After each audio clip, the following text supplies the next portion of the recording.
How this book was made.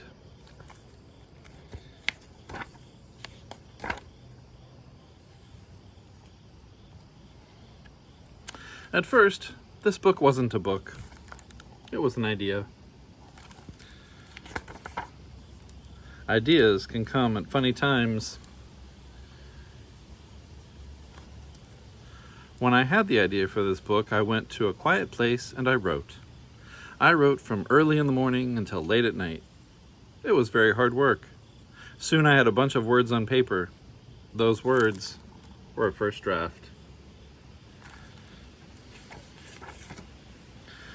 The first draft of this book was not so good. Neither was the second draft, or the third, or the 12th. But writing lots of drafts is a useful part of the writing process. For instance, when the tiger came back for revenge because I beat him in an arm wrestling, I burned these drafts and scared him away.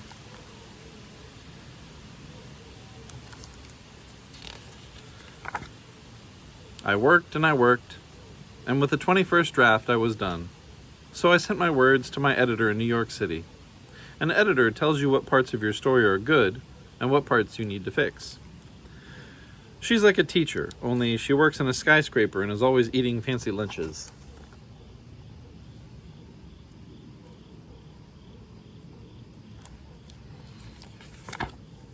My editor called me and said, "I love this. This is perfect. Now here are all the things you have to change." And she sent the story back to me. I took some of her advice, and I ignored some of her advice. And then I sent the story back to her.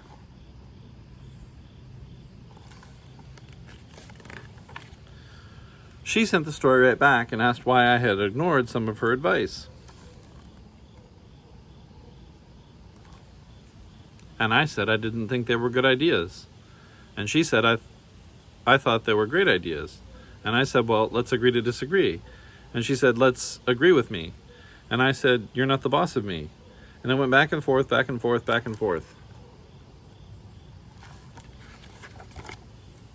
Until most of the United States of America was crossed out. Many Americans were not happy about this.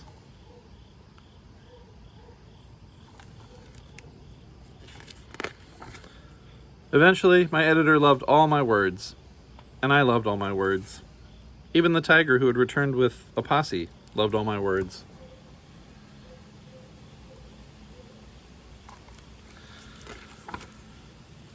I was finished writing, but this book was still not a book. The words needed pictures, so my editor in New York sent them to an illustrator in Arizona. You can tell because there's a saguaro. Right there. Heart. It took the illustrator a very long time to draw all the pictures for this book. I don't know what he was doing the whole time, but he must have been working very hard.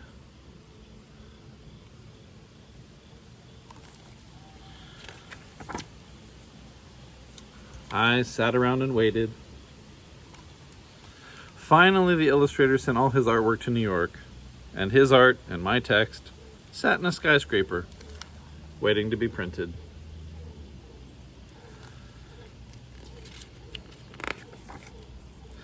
Now, the fastest way to get this book to bookstores and libraries would be to print it nearby in New York, or Philadelphia, or maybe even Miami.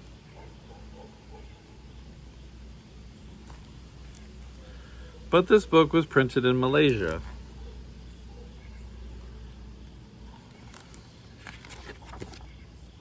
Malaysia, where contraptions called printing presses rumble and steam.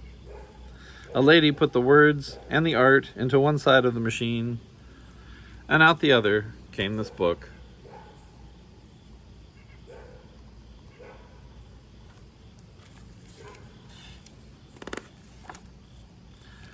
And then another book, and another, and another. Thousands and thousands of books. This book was buried below a great pile so tall you could see it from space. Astronauts looked down at Earth that day and saw a stack of books and the Great Wall of China right next to each other. They smiled, then floated around a bunch while eating astronaut ice cream.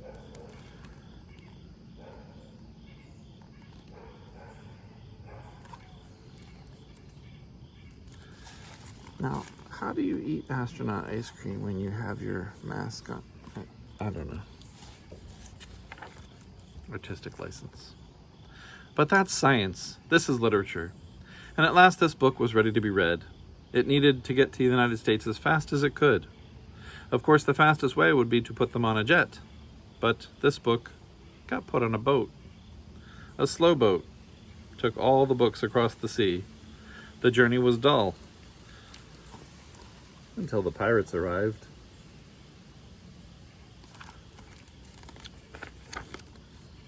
The pirates swarmed the boat and quickly overran it. They tied up the crew and stole the captain's keys.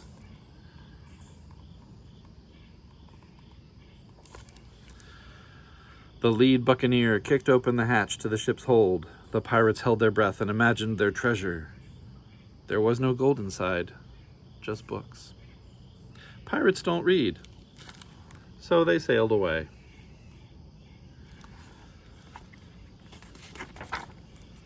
When this book came into harbor, it was put on a truck. The driver put the truck into gear and drove down the highway. He braked hard for a tiger crossing the road, and this book fell out the back.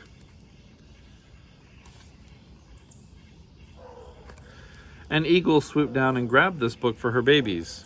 To eat, not to read. Eagles don't read books either.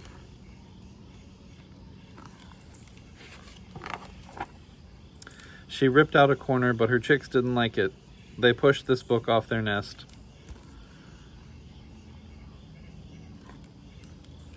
This book briefly served as a roof for a toad until it was picked up by a dog that brought it back to its owner, who lost it that night on a bad hand of on a bad hand of poker.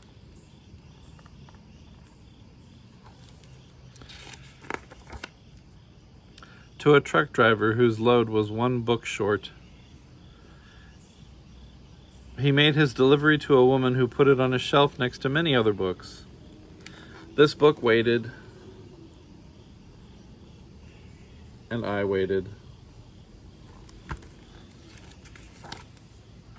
And the tiger waited, and his posse waited, and the pirates and astronauts and the editor waited, and the illustrator and the old lady and her dog waited, and the truck driver and the angry ink spattered Americans, and the family of eagles and the people in Malaysia, they waited. We all waited here in this book, which was practically bursting, just waiting for someone to open it, because a book can have words and pictures and paper and tigers, but a book still isn't a book, not really, until it has a reader.